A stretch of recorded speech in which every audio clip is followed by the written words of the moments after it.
TV 2020 ekranlarından merhaba sevgili izleyenler. Gündem Özel programında Diyalog Medya Grubu Genel Yayın Yönetmeni Sayın Reşat Akar'la birlikte sizlerleyiz. Evet, haftanın son iş gününe de geldik.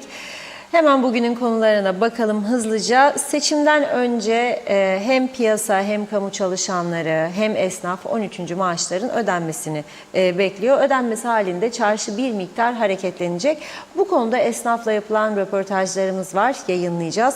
İkinci konumuzsa hem eczanelerde hem hastanelerde ilaç sıkıntısı devam ediyor. Çaresiz kalan hastalar bu konuda hükümetten tatmin edici bir açıklama bekliyor. Üçüncü olarak seçimleri ele alacağız. Yerel seçimlere bir hafta kala propaganda faaliyetlerine de hız verildiğini görüyoruz. Bu arada 24 Aralık'ta bu faaliyetler son bulacak biliyorsunuz. Güney Kıbrıs'ta da seçim yarışı tırmanışa geçti. Adaylardan biri olan eski müzakereci Mavroyannis seçilmesi halinde Ankara'ya gidebileceğini söyledi. Detaylarını konuşacağız. Hepsiyle daha fazlasıyla tabii ki sizlerleyiz. Reşat Bey merhaba. Merhabalar Funda Hanım. Herkese hayırlı günler dileyerek başlayalım. Evet, inşallah bereketli yağışlar devam eder tabii. Biliyorsunuz bugün Cuma günü edilen dualar daha fazla kabul görür. Yağmura çok ihtiyacımız var ama bu konuda meteoroloji uzmanları ne yazık ki umut vermiyorlar. Pek umut vermiyorlar. Mart ayına kadar az yağış olacağı tahmini var. İnşallah bu tahminler yanılır tabii. Mart'ta ve Nisan'da iyi yağmur olabilir diyorlar. Meteoroloji uzmanları, benim ve güvendiğim bir uzmandan dün bizzat dinlediğim bu. Evet, şimdi Kıbrıs'ta artık bir gelenektir. Hem güneyde hem kuzeyde kamu çalışanlarına 13. maaşlar veriliyor. Bazıları diyor ki özelde yok. Kamuda niye 13 var? Niye ayrıcalık yapılıyor? İşte eleştirilere de konu oluyor. Bazıları da diyor ki hayır dokunmayın 13'lerimize çünkü o 13'ler bizim birçok açığımızı kapatıyor. Aslında bir de gerçek var. 13'ler sadece 13'ü alana değil piyasada yarıyor. Mesela ne? Mesela adam 2 aydır evine et alamıyor. 13. maaşı alınca gidip yarım kilo, 1 kilo alıyor. O nereye yarıyor? Üreticiye yarıyor. Adam aynı şekilde tavuk alamıyorsa tavuğunu alıyor. Adam bir süredir çocuğuna bir elbise almamış. Bir gidip bir pantolon, bir gömlek alıyor veya bir etek elbise alıyor. O da çarşıya bir katkıdır elbette. Tabii içinde bulunduğumuz ekonomik koşullarda bu maaşları ödeme yapılacak 13'leri iyi kullanmak lazım, iyi değerlendirmek lazım. Normal maaşla birlikte. Çünkü maaşların ödeneceği duyulduğu anda fiyatlar ne olur? Yükselmeye başlar bizde. Böylesi de bir çarşı kültürü vardır. Liberal ekonomi ama kurallarının uygulanmadığı, tek yanlı uygulandığı daha doğrusu tüccardan yana uygulandığı bir liberal ekonomi var burada. Ne oluyor şimdi? Bir taraftan da %30 zam, maaşlara zam beklentisi var. Acaba ne olacak? Verilecek mi, verilmeyecek mi? Ne zaman verilecek?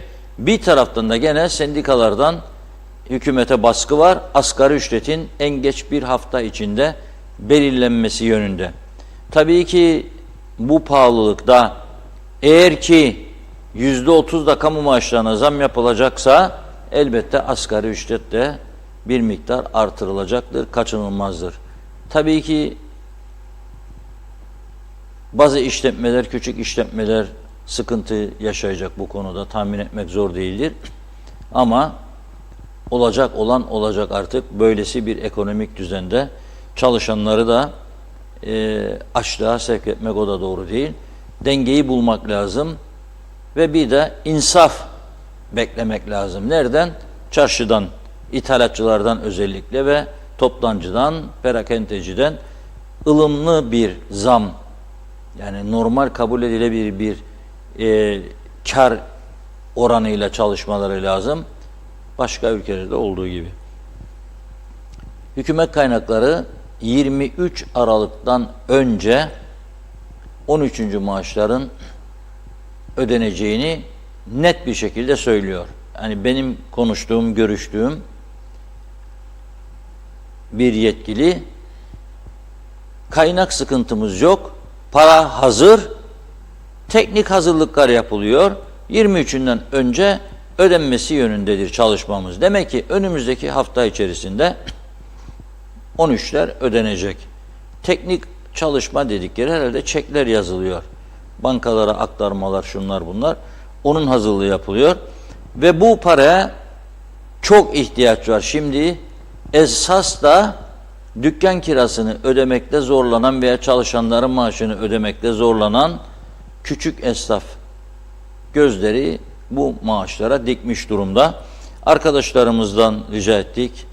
Ömer Kadiroğlu gitti, esnafla görüştü.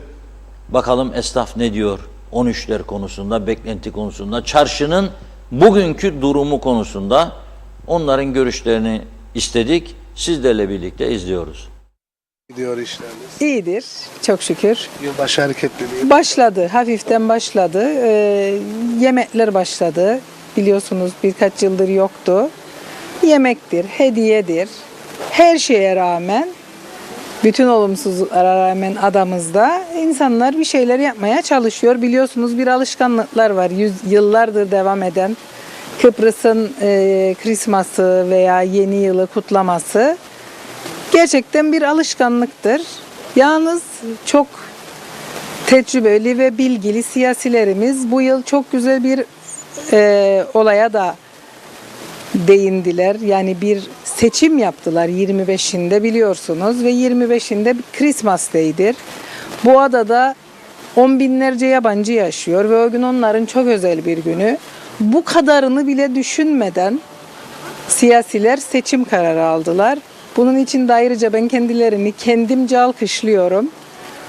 Onun dışında tabii ki 13. maaşların piyasaya düşmesiyle daha da hareket olacağına kesin eminim. Her şeye rağmen iyi gidiyor. Evet. Peki eskisi gibi alabiliyor mu insanlar? Tabii ki de hayır. Yani şöyle söyleyeyim. Zaten bana göre en acısı bu. Kendi vatandaşınız bakıyor, fiyat bakıyor sürekli biliyorsunuz yani. Neredeyse fiyatlar çarpı 2. Ben aşağı yukarı 40 yıldır bu sektördeyim. Fiyatların birdenbire bu kadar çoğaldığını, yükseldiğini hatırlamıyorum. Ve insanlar şok oluyor. Yabancılar, öğrenciler, güneyden gelenler hani döviz kazananları etkilemiyor veya geliri yüksek olanları etkilemiyor. Fakat normal vatandaş şöyle daha uygun fiyatlı ürün arıyor sürekli. Ki 3-5 yıl önce böyle bir sorunumuz yoktu bizim. Çok şükür yılbaşı öncesi biraz hareketlenmeler oldu. Ekim-Kasım'dan sonra, Black Friday'den sonra çok şükür o dönemlerde çok iyi geçti. Ama şu anda 13. maaşların da ödenmesiyle kat kat artacağına inanıyorum. Evet, o zaman esnaf dört gözle 13. maaşı Tabii herkesin beklediği gibi biz de bugünü bekliyoruz. bekliyor. Evet. Evet, 13. maaşın piyasaya düşmesiyle bir hareketlilik olacağını düşünüyorsunuz dediniz. Ancak eskisi gibi alışveriş yapabiliyor mu insanlar? Biz bunu şu şekilde revize yaptık. Yani her keseye uygun ürün tutuyoruz elimizde. Yani normal sezon fiyatlarının dışında çok uygun fiyata 2 triko, 2 pantolon, 2 gömlek, tek mont, tek ceket çok güzel kampanyalarımız var. Bunun dışında bu indirimlerin üstüne toplu alışverişlerde ekstra mağazamızın özel indirimi var süvari olarak. Fiyatlarımız gerçekten ve kampanyalarımız tam yılbaşı için hazırlanmış böyle bomba gibi hazırız yani şeye. Krize rağmen. Krize rağmen aynen ayakta duruyoruz yani her şeye rağmen. İşlerimiz biraz durgun ama hareketlilik de başladı yani. Yılbaşı hareketliliği bu. Evet, yılbaşı hareketliliği, kalabalığa kalmak istemeyen müşterilerimiz geliyorlar şu anda. Başladı, evet. Hepsi gelir, ürünlerine bakar, ayıranlar oluyor. 13. maaşı beklerler. Çünkü 13. maaş herkesin ekstra bir geliridir. Onunla da kendini mutlu etmek isteyen çok müşterimiz var. Onu bekliyorlar. Biz de onun erken verilmesini istiyoruz açıkçası. Son günlere kalmasını istemiyoruz. Ne kadar erken o kadar iyi. Ne kadar erken olursa hepsimiz için o kadar iyi olacaktır. Eskiden düşünmeden alışveriş yapardı vatandaşlarımız. Şimdi vatandaşlarımız artık bilinçli tüketici oldukları için bilinçli şekilde alışveriş yaparlar. Her şeyin gramına, ayarına, modeline bakarak alır vatandaşlarımız da. Bu bizim için de iyi olur. Ama diğer bir yandan artık ağır ürünler değil de hafif ürünlere kaçıyoruz. İşlerinizi soruyoruz. Nasıl gidiyor? İşlerimiz her yılki gibi değil maalesef. Çok durgun, piyasa çok zayıf. İnsanlar geliyor, çeşitlerimizi çok beğeniyor, alım güçleri çok çok az.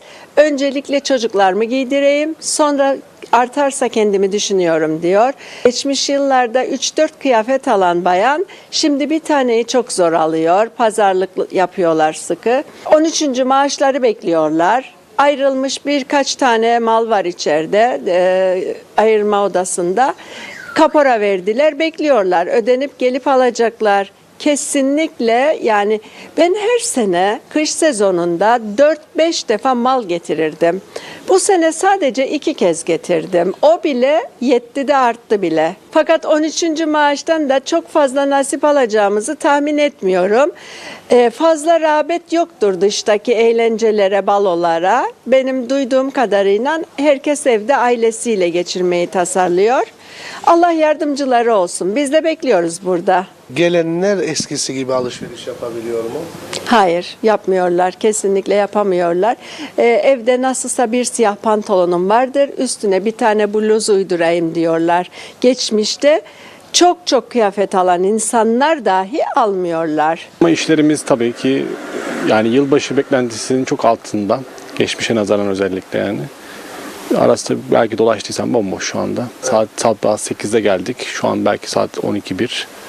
Kimse yok. Geçmiş yıllarda yani yurt dışına gidecek olan birçok Kıbrıslılar olsun ya da Rumlar olsun gelirlerdi. Alışverişlerini yaparlardı. Hediyelerini götürürlerdi yurt dışına. Şimdi ne yapıyorlar bilmiyorum yani. Yeni müşterilerimiz yok açıkçası. Yani yenilenmiyor, yeni kan gelmiyor, gençler gelmiyor buraya. Evet. Başka yerlere gidiyorlar. Yani kaptırıyoruz gençleri özellikle.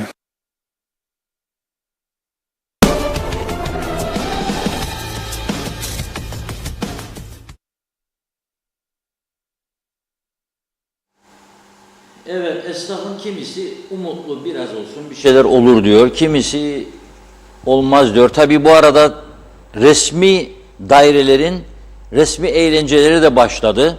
Bu da enteresan bir durumdur bizde Kıbrıs'ta. Hemen hemen her bakanlık, her daire yılbaşı kutlaması yapıyor. Öğleyin saat 1'de içmeler başlıyor. Akşam 5'e 6'ya kadar yılbaşı kutlaması. O da bir ayrı, o da bir hiç olmazsa meyhanelere falan bir canlılık getiriyor. Ha bazıları tabii o yılbaşı partisi olacak diye dairenin gidip elbise alıyor. Yeni bir kazak bayanlar falan berbere, kuaföre gidiyor, saçları yaptırıyor. Eğlence var diye. Piyasaya biraz canlılık geliyor. Mühim olan borçlanmadan yapmalı bu işi. Yani borçlanıp da yaparsa o zaman tabii 13'ler alınca borçlara gidecek. Kredi kartlar falan filan. İlginç bir durum ortaya çıkacak. Şimdi biz bugün Diyalog Gazetesi'nde bir sürmanşet kullandık. Bir hafta içinde ilaca %90 dolayında zam geldiği halde tansiyon hapı, ağrı kesiciler ve antibiyotik bulunamıyor. Bulunamıyor. Yok. Yani yok. Bunun doğruluğu 3-5 kaynaktan teyit edildi tabii. Eczacılar Birliği başta söylüyor bize. Yani bu bilgiyi bize veren Eczacılar Birliği. Ama vatandaşlardan da sizlerden de çok ciddi ihbarlar geliyor.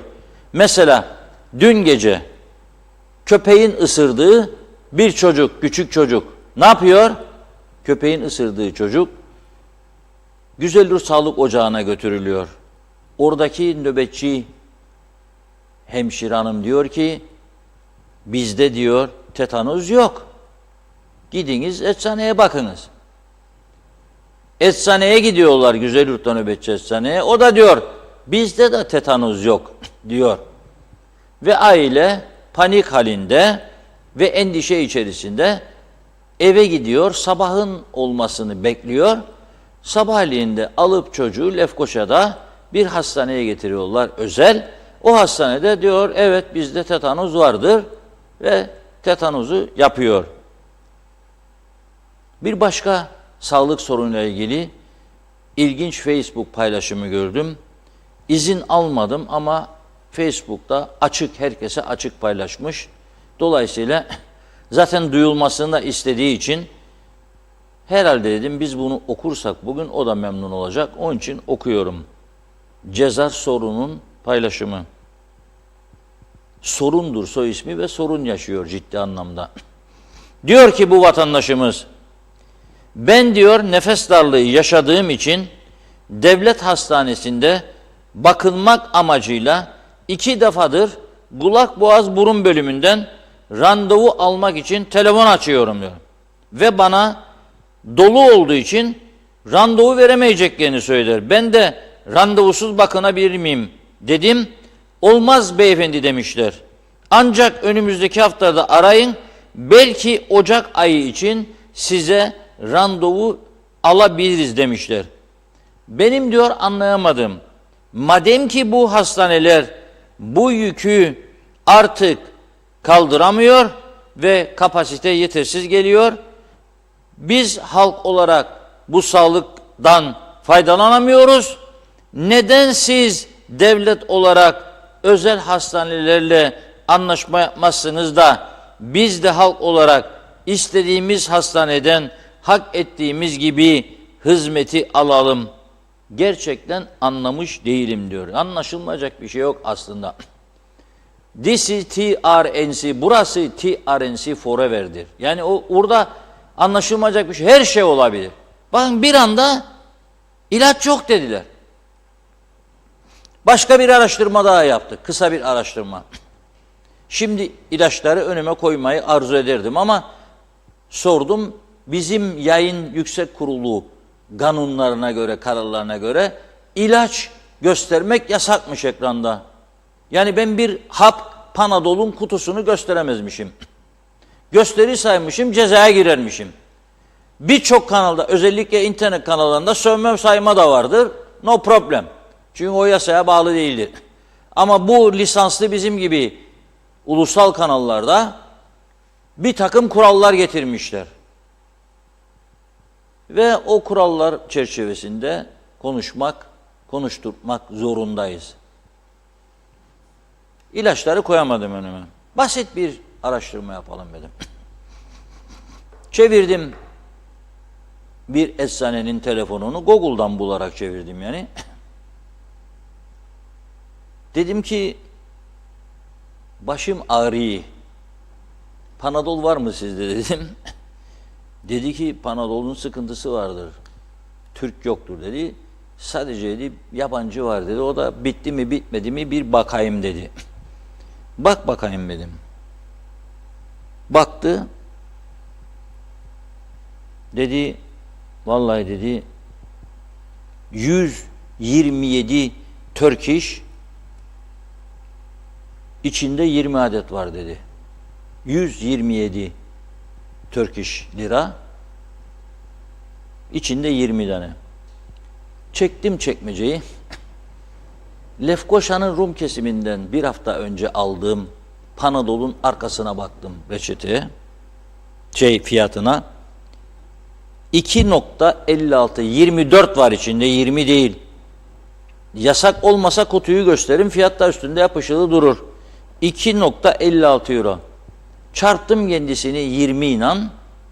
Çıktı karşıma rakam. Kaç para? 51 Türk lirası. 51 nerede? 127 nerede ya? 20 adet, 24 adet. Biraz insaf yok mu ya bu piyasada? Şimdi doktorlar diyor, D vitaminini eksiltmeyin. Özellikle koronaya karşı. Hatırlarsınız Trump korona başlarında Cumhurbaşkanıydı. Korona olduydu. Götürdüler Trump'a damardan kuvvetli bir D vitamini yaptılar. 2 günde toparlayıp gittiydi evine veya sarayına. Şimdi Her iki Kıbrıslı'dan birinde güneş ülkesinde yaşadığımız halde D vitamini eksikliği vardır.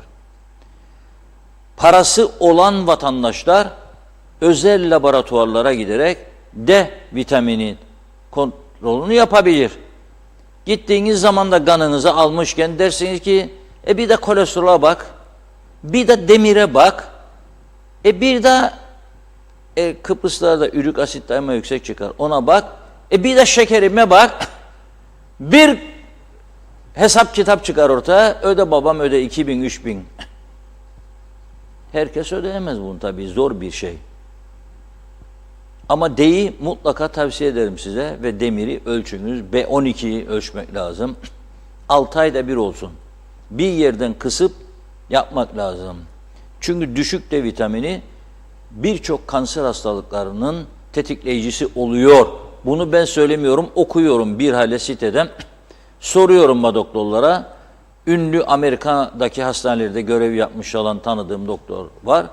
Soruyorum, diyor ki evet D vitamini eksiltme. 28'in altına düştü mü çok kötü. O zaman haftada bir 50 binlik bana verdiği için söylüyorum. 50 binlik. 28'in üstüne çıktı mı 30-35'lerde haftada bir 20 binlik veya 3-4 günde bir 10 binlik dengelediğin zaman daha aşağı düşebilirsin diyor. Dedim ki bir araştırma da bunun için yapayım. Girdim İngiltere'de Boots var, meşhur Boots, Keymis. Oradaki fiyatlara baktım ve 2 ay önce bizzat yani Londra'ya 2 günlük bir ziyaretim olmuştu. Tam da kraliçenin defnedileceği güne denk geldi. Her taraf kapalı ama Boots'lar açık. Ben kendime aldım 3-4 tane arkadaşlarıma, tanıdıklarıma da verdim. Panadol buradan da ucuz, yani Rum tarafından da çok ucuz Panadol orada. 2500 EU D vitamini, içerisinde 90 adet var. 2500 90 adet var. 6 sterlin. 3 tane alırsan 2 ödersin ayrıca. Ama ben 3 taneyi bıraktım. 1 adet alıyorum. 6 sterling ediyor bugün için 138 Türk lirası. KKTC'de sordum bugün. Çok ünlü markada değil, normal. Yani Boots'un üstünde değil yani kesinlikle. Burada 50 adet ve 2000 EU. Bak 50 adet 2000. Benim baktığım Boots 90 adet 2500. Daha tesellisi yani. 138. Burada sordum 270 Turkish. 138, 270 2 katı. Ayrıca orada 90, burada 50 ve İngiltere'de yaşam biliyorsunuz gelirler daha yüksek, hayat daha pahalı. Normalde daha pahalı olması lazım. Biz daha ucuz, daha fakir bir ülke olduğumuz için ilaçlar daha ucuz olması lazım. Şimdi ben sorarım sağlıkçılar, diyor ki al D vitamini almalısın falan. Nasıl alacak bu insanlar? 10 binlik istersen daha iyi marka var. Health Aid var mesela, biliyorum. Korkunç. Nasıl olacak bu iş? Ama bu fiyat, bu kadar korkunç farklar nereden kaynaklanıyor? Rumlar bize gelir alırdı ilaç ama ne alırdı bilirsiniz? Antibiyotik, tansiyon ilacı çok daha ucuzdu. Mesela ben de bir sene evvel baktım bir tansiyon hapı. Burada 28 Turkish, orada 13,5 euro. Ama şimdi benim o 13,5 euro dediğim burada yok yani. Yok, piyasada yok şu anda. Ne olacak? Yani bu kadar büyük bir sorun mu? İlaç eksikliğini önceden Eczacılar ve Sağlık Bakanlığı birlikte oturup bir baksınlar listelemelerine, depolara ne kadar ihtiyaç vardır ve ona göre sipariş edip getirmek bu kadar zor mu yani? Yahu siz elektrik kurumuna her ay hemen hemen 10 milyon, 15 milyon dolar devlet garantisiyle borç alıp veren bir devlet nasıl olur da sağlık için bu kadar ihtiyaç olduğu halde ilaç ihtiyacı buna önem vermiyorsunuz?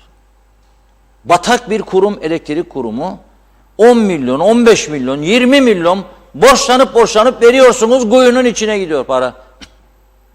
Ama bu tarafta hastalar ilaç istiyor, ilaç yok. Nasıl olacak bu iş? Yani bunun bu kadar zor mu bu işi ayarlamak? Burada bir şey görüyorum ben. Ciddi bir umursamazlık, plansızlık, programsızlık, rastgele yaşam düzeyi. Ama olmaz böyle. Şimdi bizim insanlarımız ne yapalım biz bu eksiklerini? Rapor isterler güneyde mesela antibiyotiği. Ağzından kuş tutsan vermezler sana reçetesiz. Bizde verirler.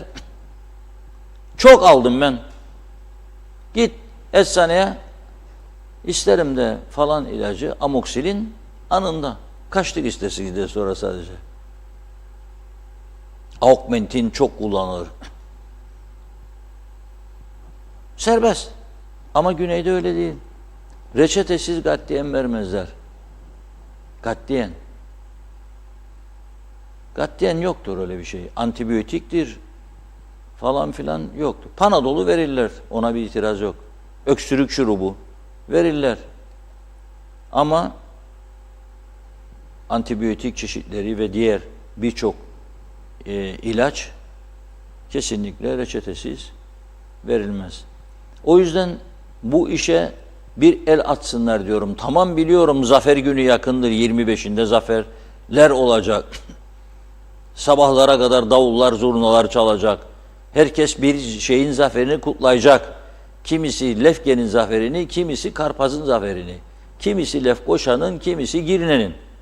Bir şey değil. Hazırlansınlar ona, kutlasınlar, sorun değil. Ama hastanelere bir el atsınlar lütfen. İlaçlara bir baksınlar. Adam diyor ki nefes darlığım var, kulak, boğaz, buruncuya görünmek isterim. Randevu isterim, sen ona den. Belki Ocak'ta veririm sana. Durumu ciddi olmasa arar mı, ister mi? Niçin Ocak'ta veriyorum? Çünkü yeterli doktoru yok. Hastanesi yok. Fakat saraylar var biliyorsunuz. Lefkoşa Belediye Sarayı var, Girne var. Şimdi Güzelürk bitiyor.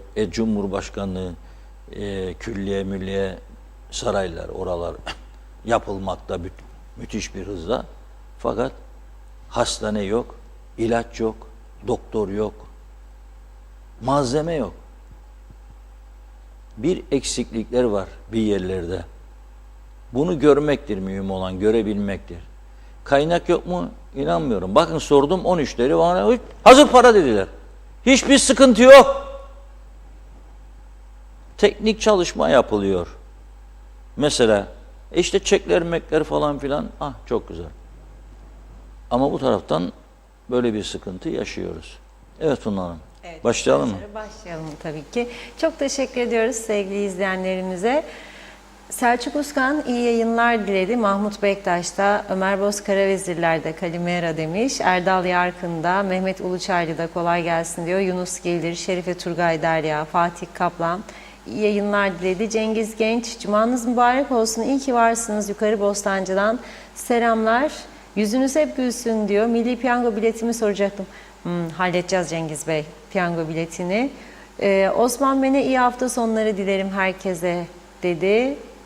Leman Canlıbel hangi sözü verip de yaptılar? Sıfıra sıfır elde var sıfır diyor. Mehmet Kurtulmuş da cumanız mübarek olsun. Allah hepimize iyilik, sağlık versin diyelim. Zeynel Arslan 2022 yılındaki tüm olumsuzlukların 2023 yılında olmaması dileğiyle yeni yıl tüm insanlığa sağlık ve huzur getirmesi dileğiyle yazmış. Doğan Falyalı çok iyi diyor. 13. maaş verilsin. Belki yıl boyu oluşan kara deliklerin kapanmasına vesile olur. Bir yıldır evime bir sokum et alamayan yarım kuzu alacak. Ye de korkma demiş. Mehmet Vudalı da Reşat Bey %30 verilecek artışların yüzdelik üzerinden verilmesi ne kadar etik demiş. Yüksek maaşlılar asgari ücret kadar artış alacak. Asgari ücret ve sigorta emeklileri de fıstık parası alacak diyor. Yazıklar olsun demiş bu yaratılan düzene. Mehmet Şenler kolay gelsin dedi. Alper Ali Güldü doğru kanal her zaman doğru. İyi ki varsınız. Sayar Eker taklit markalarla diyor ekonomi patlar. Nereden? Çin'den 5 liraya bir mal burada 50 liraya satılır. Bu gidişata 14. maaş da yetmez. Kendi para makinemiz olmazsa davul zurna çalıp oynamamız gerekir para toplamak için. Erol Topçu hayırlı yayınlar diledi. Ertay Kızıl ne memleket ödenecek mi ödenmeyecek mi diye herkeste bir sancı. Hükümet eden de gururlansın. Özkan Bişmiş tek çare nüfusu azaltmak lazım ancak doktora o zaman bakınabilirsiniz diyor. Celal Harun, barıştan geçen sevgi dolu bir güne doğru her şey çok güzel olacak. Mehmet İnancı hoş vakitler, hayırlı yayınlar olsun. Batmış batırılmış kaoslar ülkesi cennet adamıza dedi. Hepimize sağlıklı günler. Bülent Mehmet Küçük, bu günler güzel ve verimli günlerimizdir. Daha kötü günler ve geceler başlamamıştır. Bizler sandığı ve seçilecek adayları protesto ediyoruz ve kesinlikle oy kullanmıyoruz. Hepsinden bıktık ve usandık artık. Saygılar, sevgiler yazmış. Sayar Eker, ilaç yoksa muska var diyor. Türkçe yoksa Arapça var. Hele devlet görevini bir yapsa, halkı sağlığını sigortalasa. Zeliha Adaman hayırlı yayınlar diledi. Ali Dayı da, Mehmet Uluçaylı ülkemizde yerli halkın 2 katı yabancı yaşamakta. Bizdeki hastaneler, doktor, hemşireler nüfusa göre yeterli ama gel gelelim bizden 2 kat fazla olan yabancılardan bize sıra nasıl gelecek? Tabii ki randevuları ileri tarihe vermek zorunda kalıyorlar diyor. Evet, Cengiz Genç de 13. maaşlar ne zaman verilecek bilginiz var mı dedi. Özkan Pişmiş, nüfusu belli olmayan bir ülkede ilaçlar bile yetişmez, doktor bile yetişmez.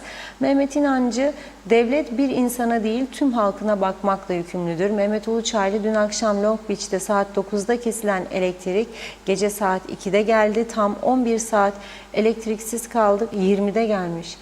Tam 11 saat elektriksiz kaldık kış kıyamette. Bizim nasıl yarınımız aydınlık olacak? Hayırlı yayınlar dedi. Evet, Eser Yurteri'de yaklaşık 3 hafta oldu. Yazmıyorum, bypass ameliyatı oldum. Her şeyi yine bıraktığım yerde 10 hemşireyle kalp damar bölümünü döndürmeye çalışıyor buradaki fedakar hemşireler. Reşat Bey buraya gelin, röportaj yapın. Serviste de herkese selam. Bizden de size çok çok geçmiş olsun, dileklerimiz gelsin. Adalet Adaletoğlu 13. maaşlar 21-23 Aralık arasında yazmış. Kubilay Yalçınkaya, yakında ilaç da bulamayacağız, doktor da. Binalarla baş başa kalacak, memleket yangın yeri. Yakında bir tane Türk kalmayacak, Türk'ün dışında her ırk var burada. Bu kadar küçük ülkede mafya, çeteleşme, vurma, kırma, yasa dışı her şey var. Memleket çoktan iflas etti. Bizleri kurtardık, çocuklarımız diyor, ayvayı yemişler. Doğan Falyalı, asıl meseleye gel. Yiyeceklerin, içeceklerin, giyeceklerin, hatta ayakkabıların bile standart dışı, ya sentetiktir ya da zehir saçar. Ha gayret diyor. Selçuk Uskan, asgari ücret hesap edilerek yürürlüğe girmesi gerekiyor demiş. Birkaç mesaj daha okuyup ara verelim. Hüseyin Koltan, doğru haberin adresi. Sağlıklı hafta sonu geçirmenizi dileriz. İyi ki varsınız demiş. Nazime Nalbant herkese selamlarını yolluyor İskele'den. Yine bugün haftanın sonuna geldik. Herkese iyi güzel haftalar olsun. Şenol Tatlıcıoğlu da selamlar dedi. Bakıyorum, Selçuk Uskan ne demiş? İlaç olmadan öleceğiz diyor. Ve son Kubilay Yalçınkaya'yı da okuyalım. Denetimsizlik, vurdum duymazlık, ülkeyi başıboş bırakmak buraları bitirdi. Yakında burası Kamboçya olacak. Kim kime, dumduma diyor Kubilay Bey. Devam edeceğiz. Sözü Reşat Bey'e bırakıyorum. Buyurun. Evet. Devam edeceğiz tabii ki ya. Mutlaka. Umudumuzu kesmeyelim. Bakın, ilaç yasağı kondu diye Eczacılar Birliği'ne bir rapor, mektup gelmişti Türkiye'den. 10 Aralık ayının 8'inde o mektubu aldığını açıkladı Eczacılar Birliği. Fakat daha sonra Büyükelçilik ziyaret edildi, devreye girdi Büyükelçilik ve o sıkıntının önümüzdeki hafta itibariyle ortadan kalkması hedefleniyor. Ama ben Türkiye kanallarına bakarsanız, ben izliyorum, görüyorum, orada da ciddi ilaç sıkıntısı var, Türkiye'de de. yurt dışına gidip gelenlerden bazıları acil olan ilaçları sipariş verip istiyormuş. Böyle bir bilgi vardır. Oradaki sıkışıklık çerçevesinde buranın da sıkışık olması normal. Daha önce Rumlar bize geliyordu. Şimdi çark tersine dönebilir bir miktar. Bazı ilaçlar dediğim gibi orada oldukça yüksektir fiyatlar buraya göre. Ama zaten burada da %90 zam geldi. Bir hafta içinde %90 zam geldi. Ve ben tahmin ediyorum şu anda birçok ilaç güneyden de pahalı oldu. Onun için onlar artık gelmeyecek. Rahat edelim, meraklanmayalım. Çok dertlenmiştir Rum tarafındaki sendika, Sağcı İşçi Sendikaları Konfederasyonu. Aman efendim dedi, akaryakıt bayileri güneyde, efendime söyleyeyim konfeksiyoncular, ilaç sanayi çok zarar ediyor, çok tepkili. Çünkü insanlarımız gidip işgal bölgesinden, onlar öyle diyor yani ben demiyorum tırnak içinde, alıyorlar ve ekonomimize ağır darbe vuruyor bu diyorlardı. Şimdi ilacı kurtardı çok şükür.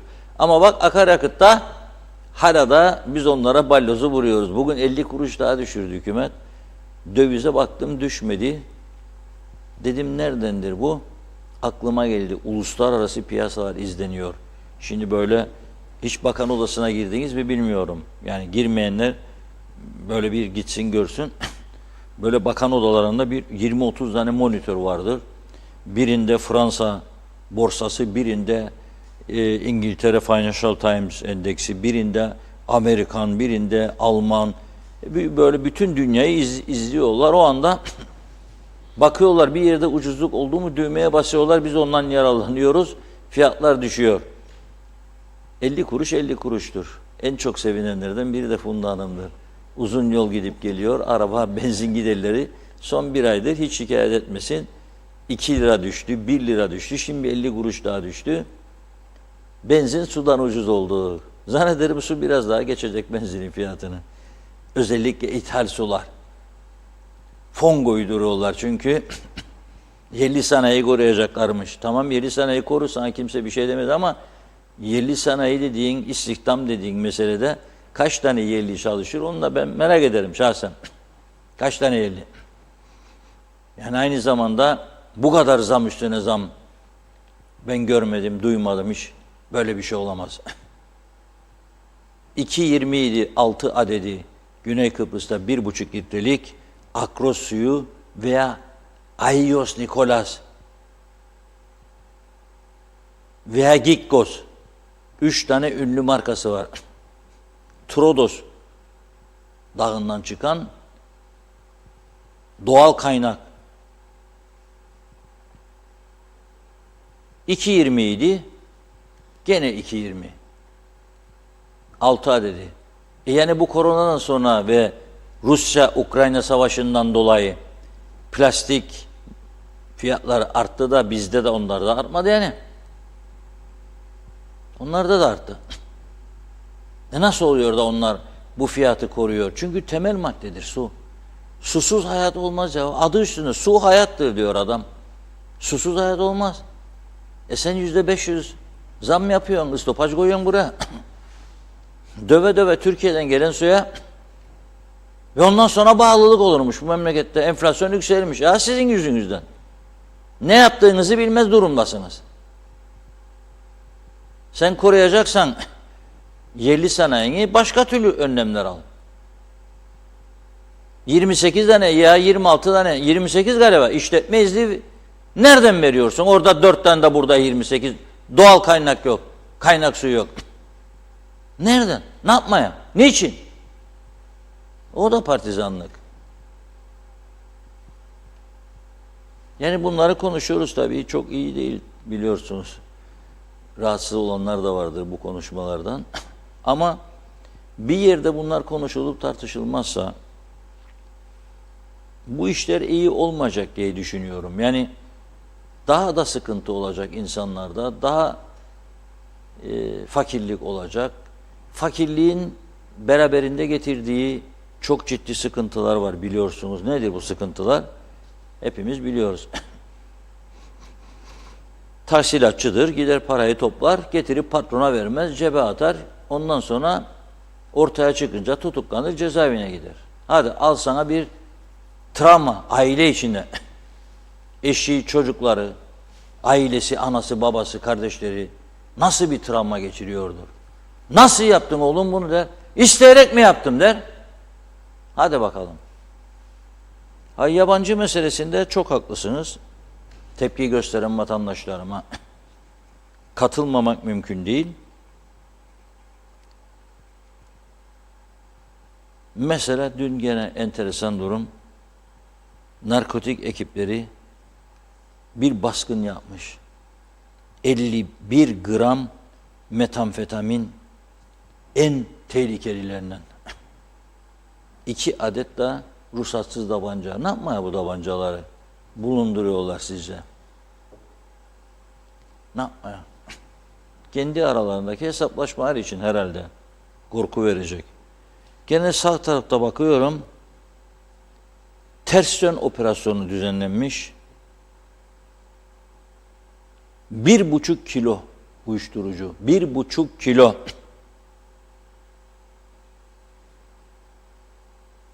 Ve polis 2 ayrı bölgede ne yapıyor? Soruşturma yürütüyor. Bizim Suna Hanım var. Mahkeme muhabiri. Adli işler başkomutanı diyeyim daha doğrusu. Bütün adli işler ondan sorulur. O takip eder. Yakalananlar hep Nijeryalı.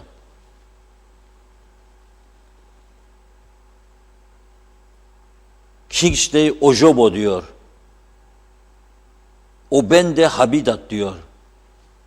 Dinenk Mor diyor. Ayodele Nurudeen.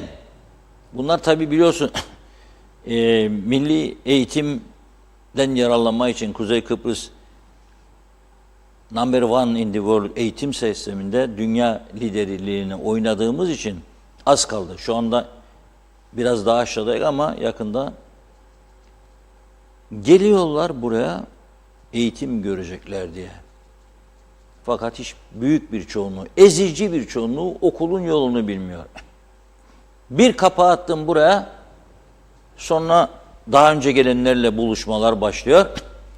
Sonra beyaz ticaretin ithal ve dağıtım plan ve programlamaları yapılıyor. Sonra yola devam. Bir tanesi bu arkadaşların dün Suna Hanım fotoğraf çekerken parmak da veriyor. Biliyorsunuz parmak vermek aslında suçtur. Polisin yanında yapıyor bunu. Ama polis göz yummak zorunda. Ne yapalım zaten yeterince şey yapıyor. Uğraşıyor polis. Bunları yakalamak kolay değil. Bunları yakalayabilmek için gece gündüz koşturuyor. Lefkoşa ve Girne'de 2 ayrı operasyon düzenledi polis. Düşünün siz her operasyona 15 kişi katılsa 30 tane polis istiyor. Memleketin birçok bakanlığı şu an yeme içmede. 2023 inşallah maşallah kutlu olsun. Lingo şişeler. Polis örgütü de Agayı Gongo'nun peşinde koşacak. Uyuşturucu yakalasın da satmasın gençlerimize. Satıyorlar zaten. Yeterince zehirleniyor bütün gençlik. Hatta gençliğin üstündekiler tabii, orta yaş ve üstündekiler de sadece gençlik diye bir durum yok artık. Bu konuda ben yıllardır bir çağrı yapıyorum. Türkiye'deki Milli Güvenlik Kurulu gibi benzeri bir güvenlik kurulu oluşması lazım. Kıbrıs'ın kuzeyinde de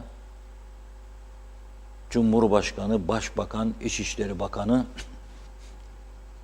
Büyükelçi, Kolordu Komutanı, Güvenlik Kuvvetleri Komutanı ve Polis Genel Müdürü. Mutlaka. Ve çok köklü bir tarama yapılmalı bu ülkede. Çok köklü. Nereden getiriyorlar bu tabancaları ya? Nasıl getiriyorlar? Nasıl getiriyorlar? Ben bunu anlamakta zorlanıyorum. Yani bu ülkenin havaalanlarında, deniz limanlarında metal tarayıcı cihazlar yok mudur? Bavullar varsa bavullar bu cihazlardan geçmiyor mu veya insanlar ceketinin içindeyse?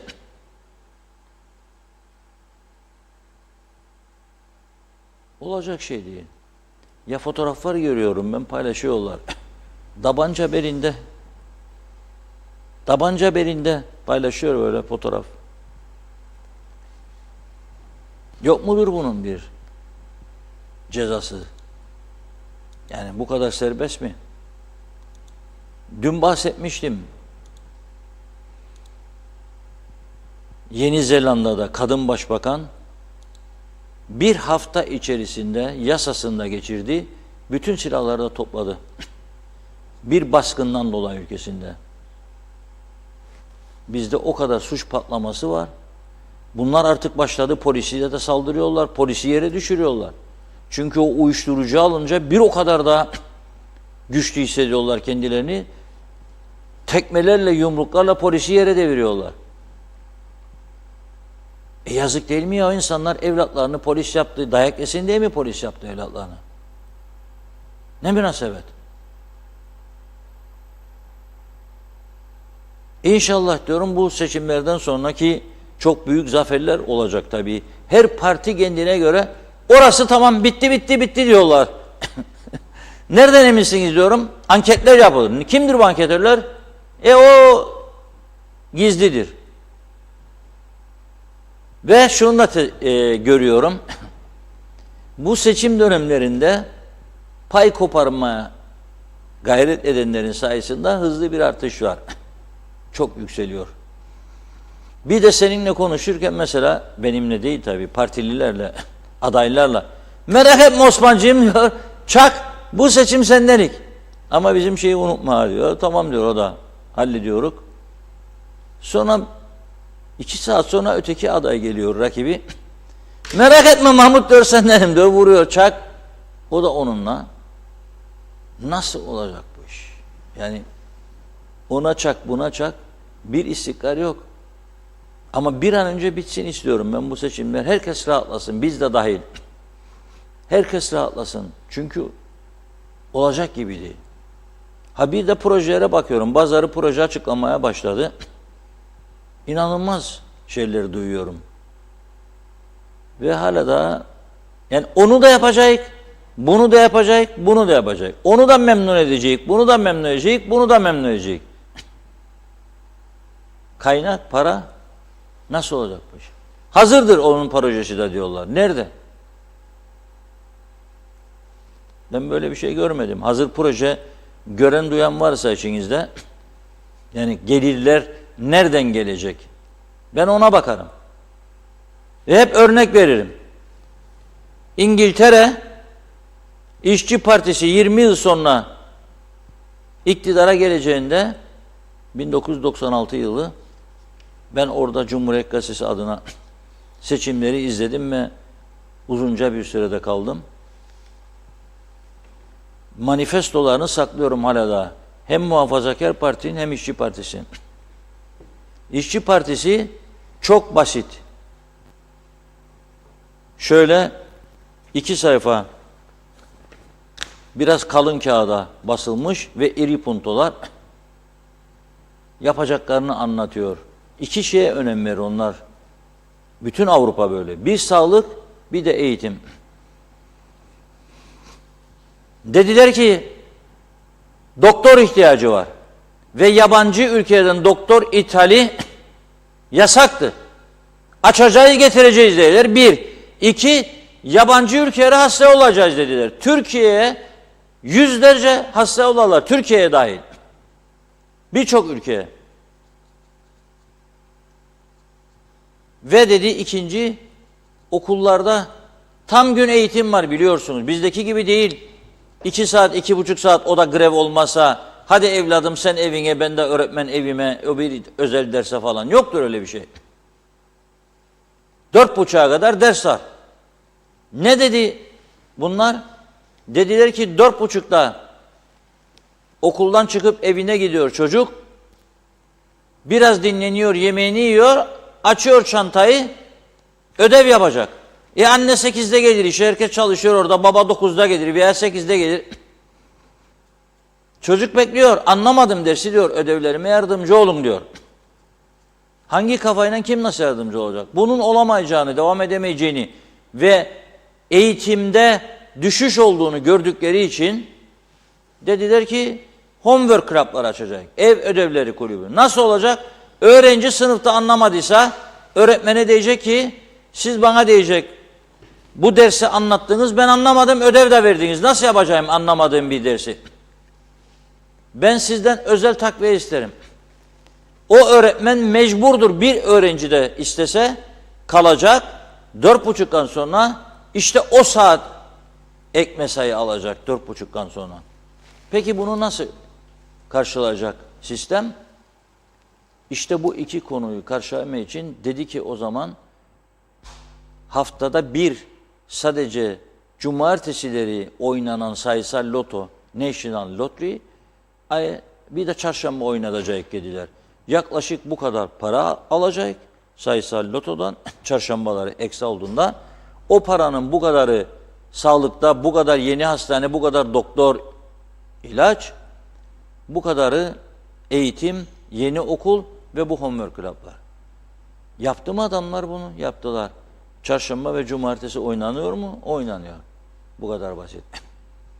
Var mı sizin böyle bir şeyiniz bana anlatasınız? Anlatamazlar çünkü gelirleri artırabilmenin yolu bellidir.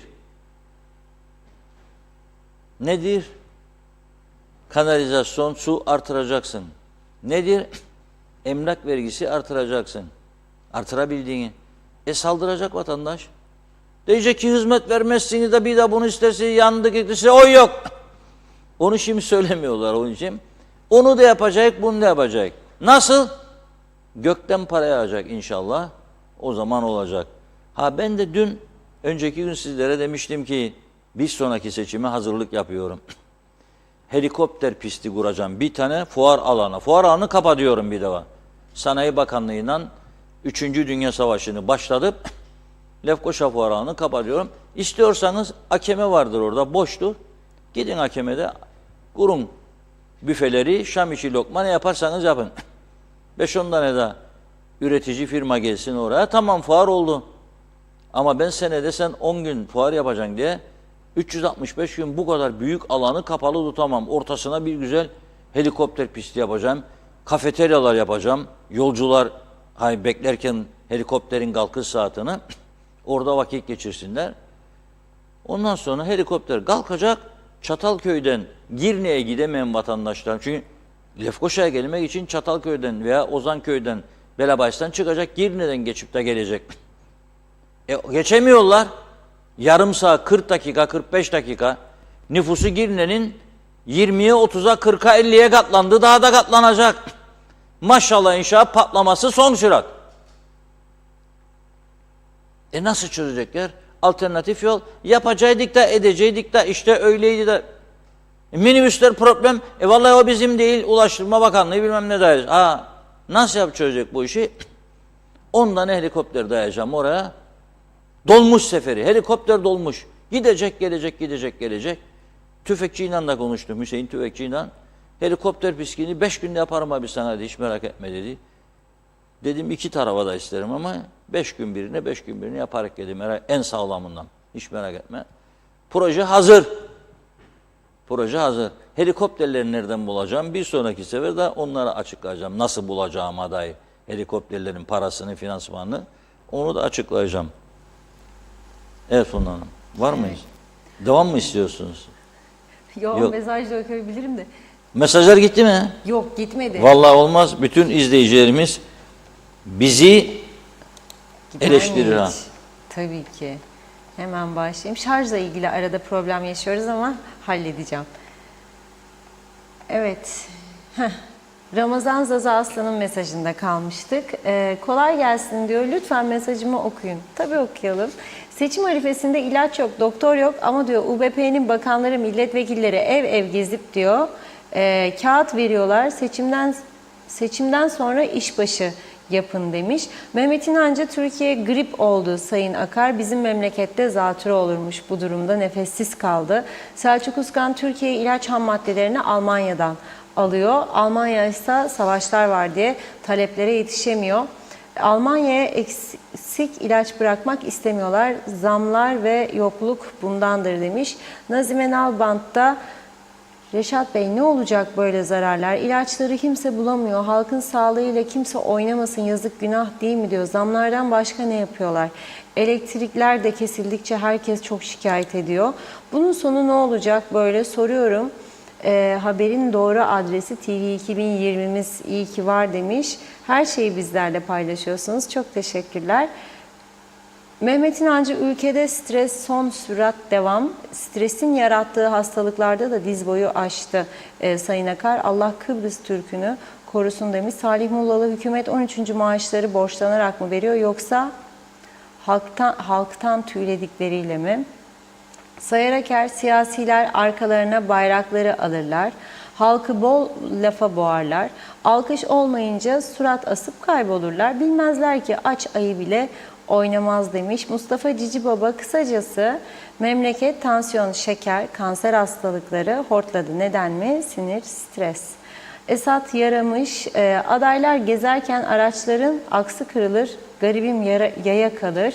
Hasan Çalışkanlar, hayırlı yayınlar diliyorum demiş. Selçuk Uskan, biz dünyanın en güvenlikli ülkesidir dedik diye her 5 kişiye bir güvenlik görevlisi düşüyor dedik diye nasıl diyor.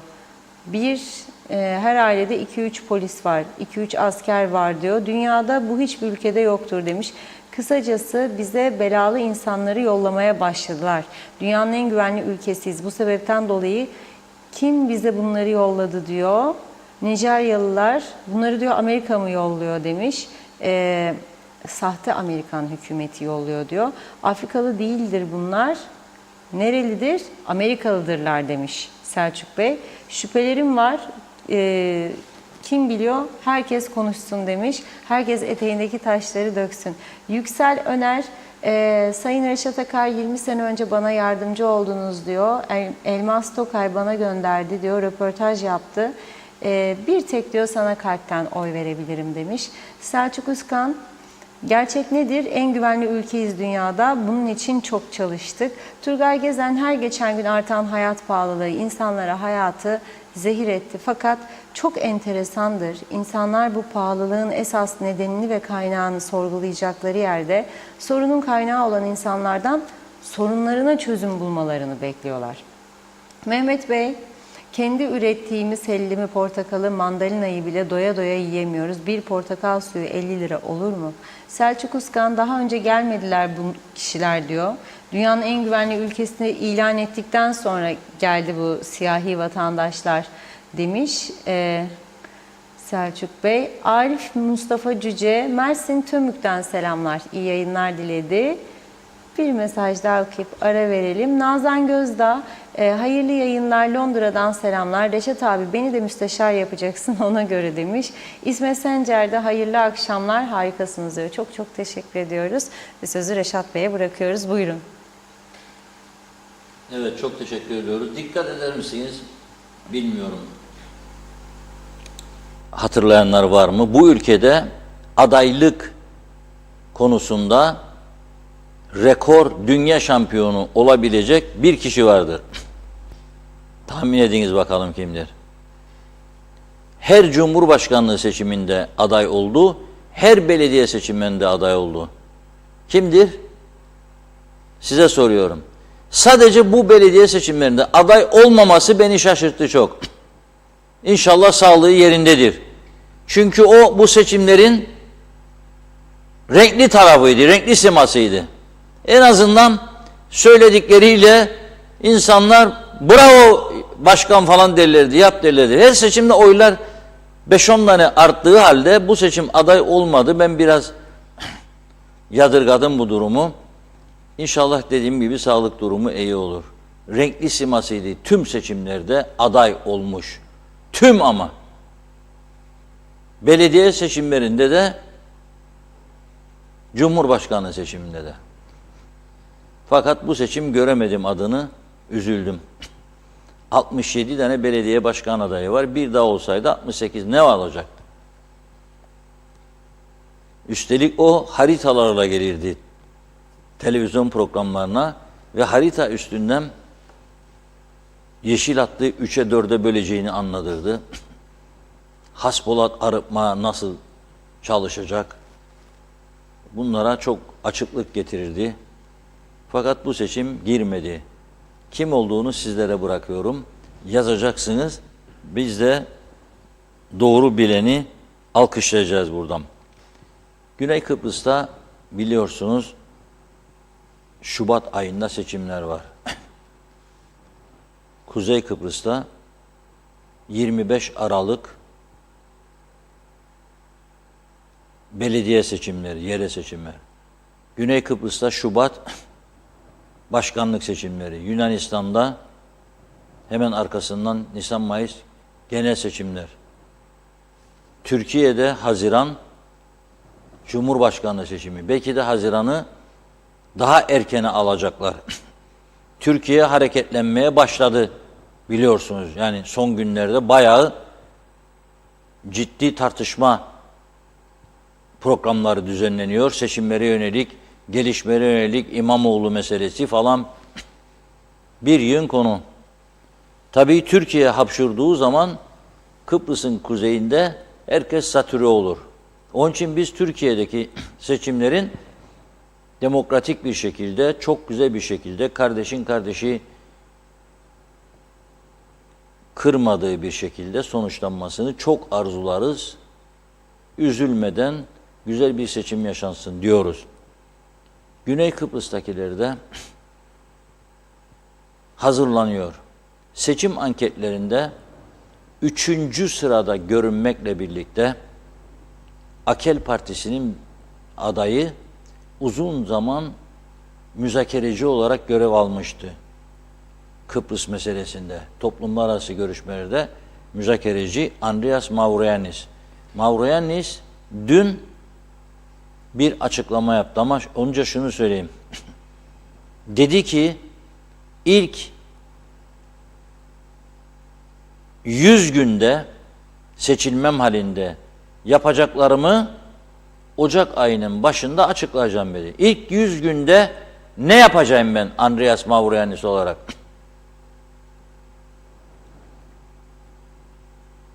Ama dedi bir tanesini şimdi söyleyebilirim. Ankara'ya gideceğim dedi. Birleşmiş Milletler Genel Sekreterini Kıbrıs'a davet edeceğim. Hemen gel diyeceğim dedi. Gel bu müzakereleri başlat. Kram Montana'da masada olan adamıydı. Ama Anastasiadis ve şimdiki seçimlerde kendisinden önde giden adaylardan Nikos Christodoulidis Dışişleri Bakanı'ydı. O da o günlerde alacağımızı aldık deyip masayı terk ettikleri için o da Kıbrıs'a dönmek zorundaydı. Döndükten sonra da dedi ki Özil Nami ile birbirimize sarılıp ağladık dedi. Müzakereler başarısızlıkla sonuçlandığı için son noktaya gelmişlerdi çünkü. Son noktaya gelmişlerdi. Şimdi diyor ki bir hareket yaratmaya çalışıyor. Ankara'ya gideceğim diyor. Bizim tarafa bakıyorum. Hiçbir şekilde Kıbrıs konusu sanki de bizim sorunumuz değil, gündeme gelmiyor. Sanki bu şekilde bize izin verecekler. 100 sene daha böyle bu tarafta Rum mülklerini satarak para kazanacak. Kalırsa tabii ne kadar kaldı elde bilmiyorum. Ama daha birkaç sene daha bizi idare edeceği kesin. Hiç kimsede böyle bir şey yok. Tamam şimdi yerel seçimlerdir ama işte adaylardan bir tanesi sadece benim duyduğum Doktor Sıla Usar İncirli sınır kapılarının artırılması için çalışacağını söylüyor. Bir tek o. Sınır kapıları bizim için çok önemli. Metehan kapısı artık yeterli gelmiyor. Lokmacı kapısı yeterli gelmiyor. O yüzden ya Letra Palas da arabalı geçişleri açılacak ya Mausa kapısı. Bir de Baf kapısı var. O da yaya geçişlerine açılabilir. Doğrudan iki tarafın çarşı merkezine açılır. Yani bu konuların da bizim tarafta tartışılması gerektiğine inandığım için Mavroyiannis'in bu açıklamasını bugün gündeme getirmek istedim.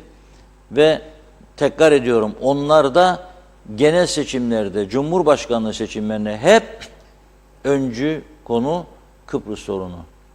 Ama bizim gündemimizde maalesef yok. Belediyelerin bu konuda emlak vergileriyle ilgili, plan programlarıyla ilgili hiçbir şey yok. Ne olacak emlak vergileri?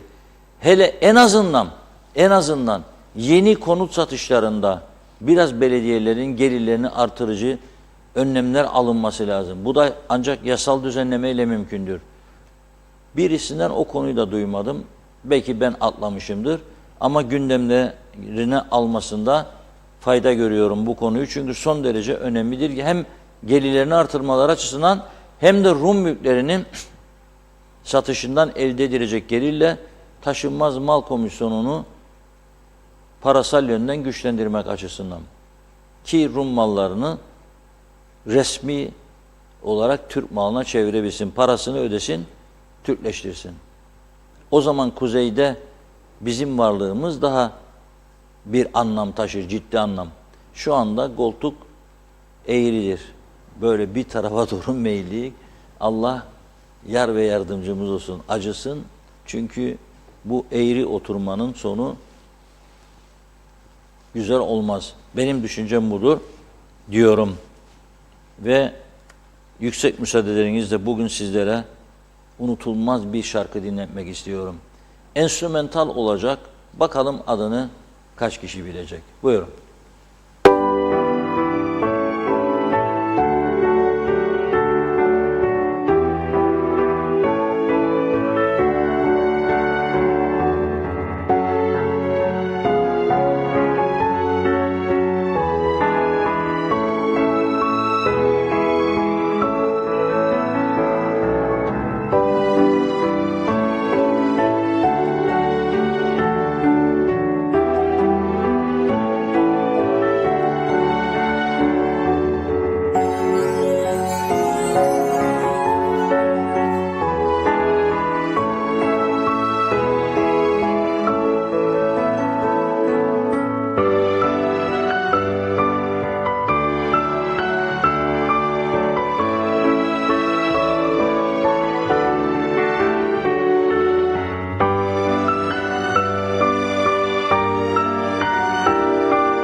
Dedik. İnanın ben de anlamadım ne olduğunu.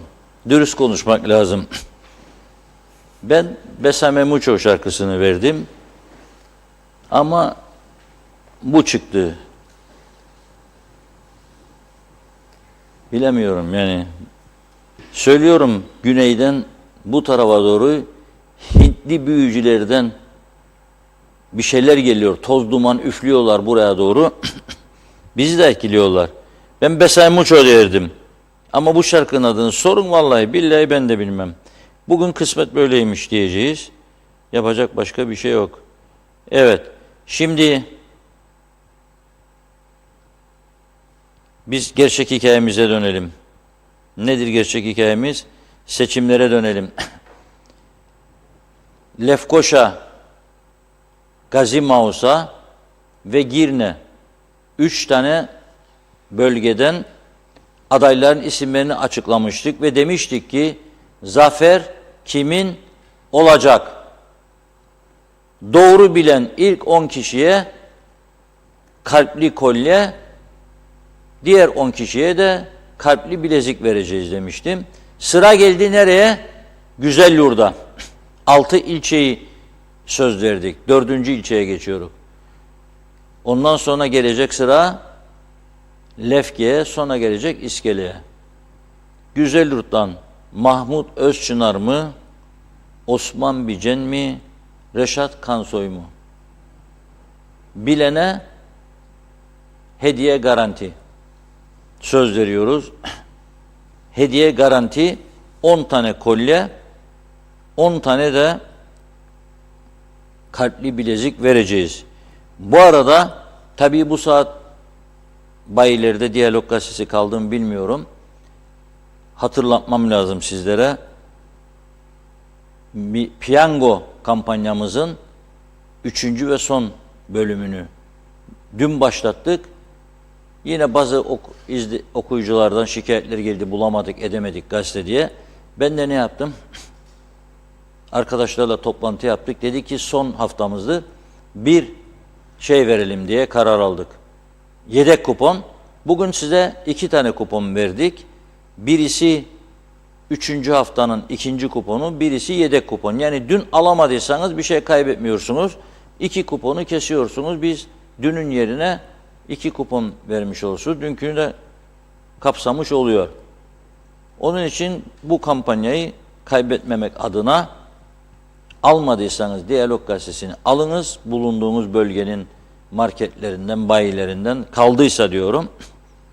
Katılınız çünkü 200 kişiye bilet veriyoruz burada. 200 kişi, 100 kişiye KKTC Devlet Piyangosu, 100 kişiye de Türkiye Milli Piyango. 20 tam bilet, 30 yarım bilet, 50 de çeyrek bilet veriyoruz. 2. hafta ne zaman çekilecek? 2. haftanın talihlisini de önümüzdeki hafta yine Funda Hanım burada canlı yayında Ömer Kadiroğlu ile birlikte çekiliş yaparak 2. haftanın şanslılarını belirleyecek. Biz bu arada şarkımızı dinlerken Tarım Bakanlığı'ndan bir açıklama geldi. Bugün yapılan, yani bir hafta içinde yapılan tahlil sonuçları, daha doğrusu ithal gıdalarda, ürünlerde diyor bir şey bulunmadı. Yerli diyor domates, bir üreticinin domateslerinde, 2 üreticinin de biberlerinde limit üstü kalıntı bulundu diyor. Bu konu son derece hayati bir konudur. Ben bunun üzerinde ısrarla duruyorum. Bu yöntem nasıl bir yöntemdir bilmiyorum. Yani tesadüfen gidip belirli 1-2 üreticinin tarlasından alıyorlar. Almadıkları ne oluyor? Tümünde almadıkları belli. Almadıkları. 1-2 hormon tahlilleri ne zaman yapılacak? 20 sene evvel, 30 sene evvel diyordunuz ki daha biz cılız bir devletik. İşte etimizle budumuzla her şeyi yapmamız mümkün değil. Peki şimdi 39 yıl geçti aradan, 40. yıla giriyoruz. Bütün temsilciliklerde kokteyl verdiniz KKTC'nin kuruluş yıl dönümü diye. O kokteyllerde harcanan paranın yarısı kadar vermediniz bir hormon tahlili yapacak bir cihaz alasınız diye. Nasıl olur bu iş? Yani bu kadar kanser patlamasının yaşandığı bir ülkede ilaçlarla ilgili daha ciddi bir araştırma, tahlil, üreticiyi daha ciddi bir şekilde bilinçlendirme, kurslar, seminerler, yerinde eğitimler. Nasıl olacak bu iş? Yani bununla ilgili yerel seçimlerden sonra gerçekten hükümetin çok ciddi adımlar atmasını bekliyoruz. Atması lazım, şarttır. Bizler de bu konunun takipçisi olacağız. Bunu buradan açık ve net bir şekilde söylemek istiyorum. Buyurun Funda Hanım. Evet, çok mesaj var. Hızlıca başlayalım. Arif Mustafa Cüce, Arif Salih Kırdağ diyor. Her yerde aday olan kişi. Alper Ali Güllü de yazdı. Celal Harun da. Evet, Şerife Hinci de. Safiye Yağlı Çamlıca aynı şekilde. Bakıyorum Halil İbrahim Polat, Fikret Karahan, Namık Kemal Kızlar, Kürekçi diye de bilinir demiş. Selçuk Uskan da bildi. Parası azaldı diye aday olmadı diyor. Ramazan Deniz, bundan sonra dinleyici ücreti isterim diyor. Ayrıcalık olsun bana, iyi akşamlar. Ercan Günaltın, Arif Salih Kırdağ yazdı o da. Bülent Lider Mehmet Küçük, saray önündeki binaları yıkacaktı diyor Kürekçi. Rıfat Mehmet Ali de doğru cevabı yazdı. Caner Sakallılar da 63'te sınıf arkadaşım da ortaokulda demiş. Hüseyin Reyhan da dilinize sağlık, iyi yayınlar. Doğan Falyalı okuduk. Füsun Özdemir, sizi izlemeye her gün devam ediyoruz. İsim Arif Salih Kırdağ'dır. İnşallah sağlığı yerindedir. Pembe Halil de yazdı. Kemal Osman Ceyhanlı da. Yılmaz Üngüder de. Celal Harun diyor ki, birkaç dakikalığına dikkatinizi şu anda yaptığınız şeye verin. Elinizde sıcak bir fincan çay veya kahve varsa bu içeceğin niteliklerini fark edin. Şu an yalnızca aşağıdaki yazıyı okuyorsanız zihniniz yeni bilgiye karşı duyduğu açlığı ve nefreti gözlemleyin demiş. Beyninizi canlandırmak için kendinize ayırdığınız bu zamanı gerçekten iyi haberlerle değerlendirmeye çalışın demiş. Evet, o şerefi kimseye kaptırmam diyor.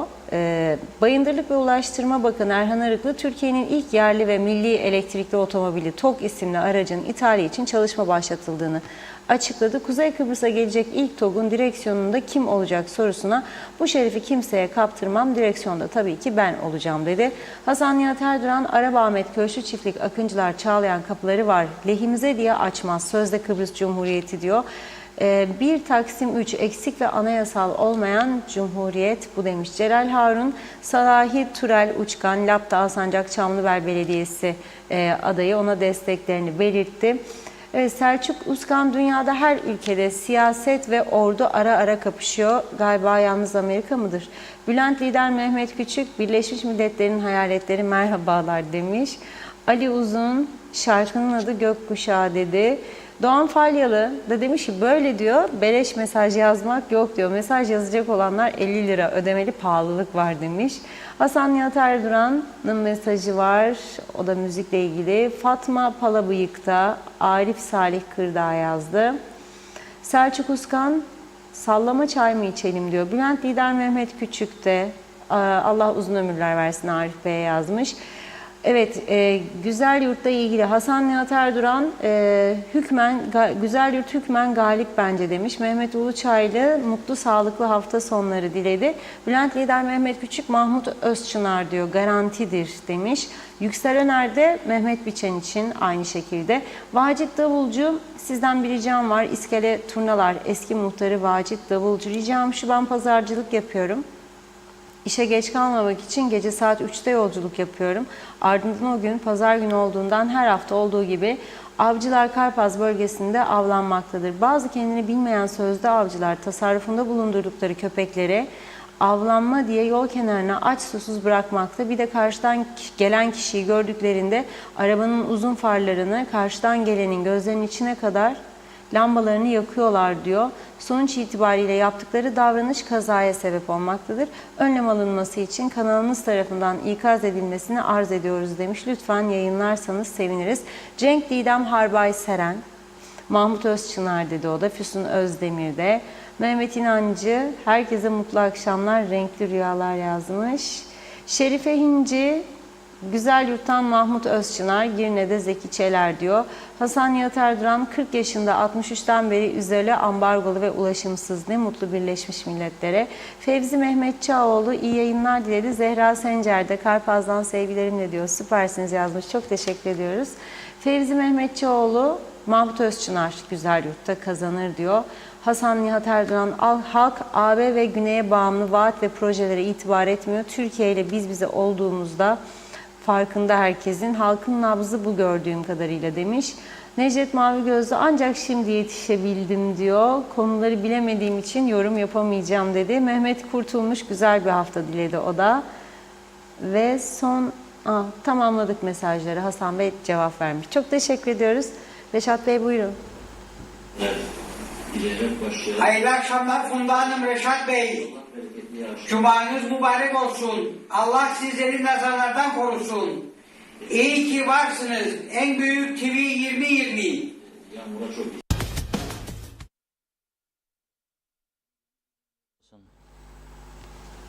Evet, Mehmet Kurtulmuş Bey'e çok teşekkür ediyoruz. Efsane siyasetçi, her seçimin adayı, 2022 hariç, Arif Salih Kırdağ. O da bizim devamlı izleyicimizdi. Bir zaman öyle derdi bana. Hiç kaçırmam derdi. 4.30 dedi. Televizyonun karşısındayım. Tabii biz bu arada selamlarımızı yolluyorum Arif Salih Kırdağ'a. Gerçekten bak, bir defa aday olmadı diye ben özledim şahsen kendisini. Cumhurbaşkanlığı seçimine iyi hazırlansın. İnşallah olacak. Çünkü her seçimde oylar artıyor. 40, 50, 60 artıyor. Sona doğru gidecek diye düşünüyorum. Ve lütfen Kuzey Kıbrıs Türk Cumhuriyeti'ni yönetenler, bu seçimlerden sonra oturunuz daha doğrusu, çünkü biz siyasetçi değiliz, sizler oturunuz, bütün partiler bir araya gelip asgari müştereklerde birleşip bu ülkeyi nasıl düzlüğe çıkarabiliriz? Lütfen bunları oturup konuşun. Çok sorun vardır. Bakınız bugün Lefkoşa Alsancak, özür dilerim, Girne Alsancak, Lapta hatta diyebilirim. Alsancak'ı geçti, Lapta'ya doğru gider yol. Dün su borusu patlamıştı. Ben de merak ettim, öğrendim. Arıza gideriliyor. Yani öyle uzun vadeli bir şey değil. Büyük bir ihtimalle bugün giderilmesini bekliyorlardı. Fakat orada işlerin hızlı gitmesi için, çünkü Ulaştırma Bakanı Erhan Arıklı bu yolun tamamlanmasına çok büyük destek verdi. Ama ilk adımı atan kimdi? Halkın Partisi döneminde adım atıldı. Tolga Atakan ilk adımı attı bu yol için. Yarıda kaldı. Çünkü ihale belirli bir yere kadardı. Kaynak sıkıntısı vardı. Sonra o bölgeye her gün 40-50 bin kişi girip çıkıyor. Adanın en yoğun bölgelerinden biri oldu orası. Hatta en yoğun bölgesi diyeyim. Sonra şimdi Erhan Arıklı Bey döneminde Ünal Üstel Bey Başbakan da destek verdi kendisine. O yolu hızla bitiriyorlar. Diyor ki ben orada hızlı çalışabilmem için beton yoğurma yapmam lazım orada yerinde. Şimdi 2 yer göstermişler kendilerine. Bir tanesi ağaçlık bir bölge. Lazım diyor, bütün ağaçları keselim. Kıyamam diyor. Bir tanesi karşı hatta boş bir yer. O da polis kooperatifine aitmiş. O boş yeri kullansak ağaçlar kurtulacak. Bu yolu çözsünler diyorum. Bu kadarcık basit bir mesele. Polisle konuşup polis kooperatifini kim yönetiyorsa rica edip orasını geçici bir süre, çok değil, herhalde 2 hafta, 3 hafta, 1 ay en çok konuşup çözsünler diyorum. Yani basit işleri konuşmak durumunda kalmayalım. Ama seçimden sonra bu ülkenin bazı yasaları süratle gözden geçirilip düzeltilmelidir, yenilenmelidir. Bir de tekrar ediyorum, yabancı akışı var ülkeye. Doğru dürüst vergilendirme yapmak lazım tapu harçlarında. 500, 600 bin, 800 bin sterlin verip villa alan adam 60 bin sterlin daha fazladan verebilir. Taşınmaz mal komisyonu da çalıştırılır böylelikle. Kaynak akar ve kuzeydeki Kıbrıs Rumlara satmak isteyenler için diyorum 6.500-6.700 dosya bekliyor. O dosyalar sonuçlandırılır. İnsanlara paraları verilir. Mallar da gerçek Türk tapusuna döner. Bu konular, bunun gibi birçok konu var yapılması gereken, irdelenmesi gereken. Sağlık planlaması var, ilaçlar var. Vatandaşlarımızın birinin yazdığı gibi özel hastanelerden yararlanma hakkı olması lazım. Sigortalıyım ben, sigortam veriyorsam beni mecbur edemezsin gidip devlet hastanesinin kapısında sürüneyim. Nereye gidersem gideyim zaten bellidir değil mi fiyatlar? Siz veriyorsunuz. Mesela muayene en üst fiyat 800 dediniz. Siz veriyorsunuz. Onu da ödeyeceksiniz o zaman. Ha olur korkusu varsa yani sahtekarlık devlet buna izin vermez. Bakın Avrupa Parlamentosu artık milletvekillerinin kimlerle görüşeceğine dair kararlar hazırlamaya başladı. Görüşmelere sınırlandırma getiriyorlar. Yok ki küçük bir ülkede basit sorunları biz çözemeyeceğiz. Mümkün değil. Yani biz istersek çözümü mümkündür. Mümkün olmayan tersini düşünmektir. Yani gereksiz bir kafa yormadır diye düşünüyorum. Ve bugünü bu kadarla noktalayalım diyorum.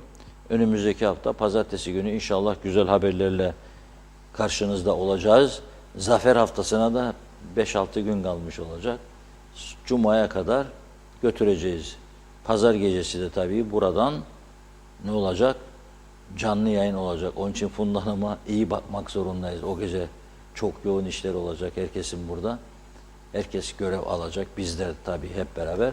Sonuçları da yorumlayacağız. Geç vakitlere kadar sizlerle birlikte olacağız diyerekten iyi hafta sonları diliyorum. Hoşça kalın.